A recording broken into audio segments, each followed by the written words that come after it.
তো hello guys, কেমন আছেন? আশা করি এবং ভালো আছেন। আমার পিছনে দেখতেছেন এয়ারপোর্টে আছি। আর এয়ারপোর্টে আসলে আমি একটু সামনে আসলাম কি কারণে একটু দেখাইতেছে। আমি এয়ারপোর্টের সামনে একটু আসলাম, মানে 300 ফিটের দিকে যাচ্ছি। একটু হেঁটে হেঁটে আসলে আপনারা দেখতেছেন আমার পিছনে ওভারব্রিজ আসলে 300 ফিটের ওভারব্রিজ। আপনি একটু সামনে গেলে মানে বুঝতেই পারবেন না আমি এটা বাংলাদেশ, আমার মনে হয় না, এটা মনে হইতেছে আমার জাপান, থাইল্যান্ড এমন, বুঝলেন? তা আমার পিছনে দেখতেছেন। আসলে আমি এখানে দাঁড়াইতাম না, সেটা কারণ আমাদের আর একটা গাড়ি আসতেছে। আমাদের গাড়ি ওই যে দাঁড়াই রয়েছে রাস্তায়, দেখতেছেন দাঁড়া করে রাখছি। তা আমাদের গাড়ি কিছুক্ষণ পরে একটা গাড়ি আসবে। এই পিছন দেখতে পাচ্ছেন রেল গেট, এই যে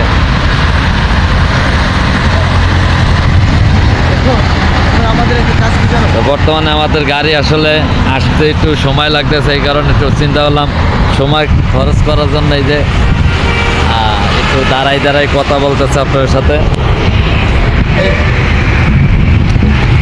দেখতে লা ইলাহা ইল্লাল্লাহ মুহাম্মদ আমাদের গাড়ি যে লোকগুলান আছে তারা এখনো জানে না যে সকালে কাম ধরার আগে শুটিং পিক আপ, মানে আমরা যে কাজে এসে শুটিংয়ের কাজে আসছি সেই শুটিং পিক আপ। দেখেন নিয়ত করে আইলাম, এয়ারপোর্ট তো ঘুরে গেলাম। এই দেখতেছেন আমি রেল গেটের উপরে আছি এখন, এই যে দেখতেই পারতেছেন। অনেক সুন্দর একটা জায়গা, আসলে পরিবেশটা অনেক সুন্দর, দেখতেই পারতেছেন। এই যে দেখছেন, এই যে আমাদের এক ভাই, এই যে আমরা যে সকালবেলা যে সবাই নিয়ে আসলেন, এখন করতেছেন কাম পেক হবে, তাহলে কি হবে? আজকে তো ঘরে তো ফ্যামিলি তো জায়গা দেবে না যে অবস্থা দেখে, আল্লাহ ভরসা।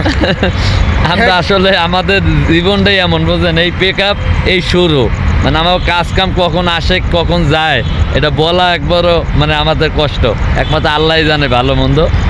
তা আমাদের এই কিছুক্ষণ পরে আমার মনে হয় যাইতে হবে, আবার ফিরে যাইতে হবে। যাও, একদিকটা ভালো হইলো ভাই, এই জায়গা আসলে কখনো দাঁড়ানো হয় না। এটা ভাগ্যে দাঁড়া করেছে, আমার মনে হয় কপালে এটা ছিল আমার এই ভিডিওটা।